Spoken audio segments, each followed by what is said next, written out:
Welcome to Space News from the Electric Universe, brought to you by the Thunderbolts Project at thunderbolts.info.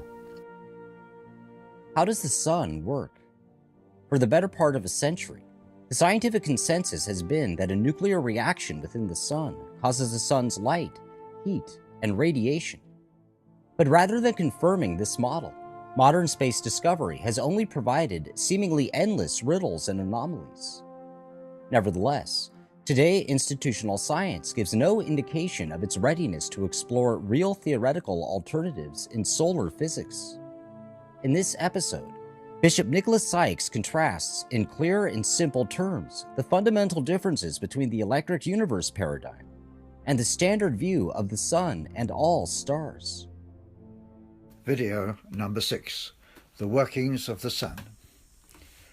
The currently generally accepted model of the Sun, as well as other stars, operates on the premise that it functions as a nuclear furnace. The electric universe paradigm offers a radically different theory of the workings of the Sun, as has already been indicated in these Space News videos.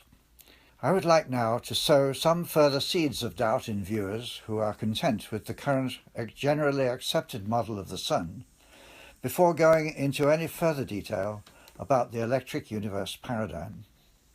We should first note that what has become the nuclear furnace model of the Sun was developed by theoretical researches in the years between the First and Second World Wars by Sir Arthur Eddington at a time when the theory of relativity was beginning its dominance.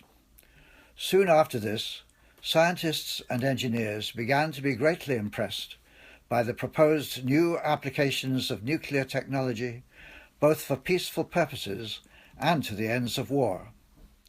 Furthermore, it has by now been assumed for many years that it will just be a matter of time and a refining of research to discover some way of controlling the process of nuclear fusion, which is at the heart of nuclear bomb production. When a nuclear bomb explodes, the nuclear reaction is said to be uncontrolled. There is no ability to slow it down or have it produce a smaller amount of power over an extended time. To discover and master controlled nuclear fusion has been an aim of scientists and technologists for over 6 decades, with the incentive that the basic fuel for it is plentiful and readily available. It was never envisaged, when nuclear technology began, that the tough nut of controlled fusion would prove to be such a hard one to crack, and so nobody had any qualms about modelling the Sun on just this basis. Not being, obviously, an ephemeral phenomenon like a hydrogen bomb, here today and gone tomorrow, if the Sun is to be modelled upon nuclear fusion, it must be a controlled fusion furnace that can continue producing energy for many millions of years. Electric universe theorists have noted that the nuclear model of the Sun had its beginnings in a time when physicists were turning away from the experimental verification of their thought-based models. And indeed, Albert Einstein's work was a prime example of this. Eddington himself became the chief supporter and expositor of relativity in Britain. Previous videos have noted how the corpus of Einstein's work achieved almost universal acceptance without any experimental component in its conception, and such verifications as have been claimed for it are now under severely critical scrutiny from an increasing body of independent scientists. It is not surprising, therefore, that the proposed nuclear model of the Sun achieved rapid general acceptance without an adequate experimental or observational basis. After this model was generally accepted, physicists tried to verify it, perhaps most famously by trying to detect the neutrinos that such a nuclear reaction in the heart of the Sun would have to produce. They found that there were for sure some neutrinos found to be emitted by the Sun, which can be taken to be verification that there are nuclear reactions occurring there, but not anything like the number that would have to be produced if practically the whole radiant energy of the Sun were actually produced by nuclear reaction. Considerable theoretical fancy footwork on the nature of neutrinos is to this day going on to try to resolve the deficiency problem. But there are other unexplained features of the Sun too that should cause most serious doubts about the validity of the whole model. An educational website has stated, the core is extremely hot. Under these conditions, nuclei that would normally repel each other fuse together instead. In the core, hydrogen joins together to make a helium nucleus. This releases positrons and neutrinos and radiation energy called gamma-ray photons.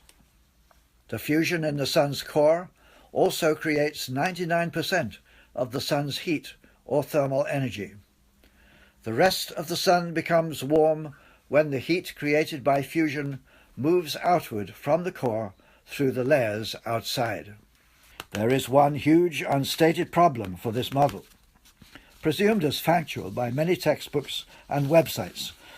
The observation, as opposed to the widespread contrary presumption, that by far the hottest part of the Sun is not within the core, where the assumed furnace would have to be, but outside of it, at the corona. An international team of researchers points out that the deepest observable surface of the Sun yields a temperature of about 6,000 degrees Kelvin. As we peer into the darker interior of sunspots, we see cooler regions, not hotter. But moving outward to the bottom of the corona, the temperature jumps spectacularly to almost 2 million degrees.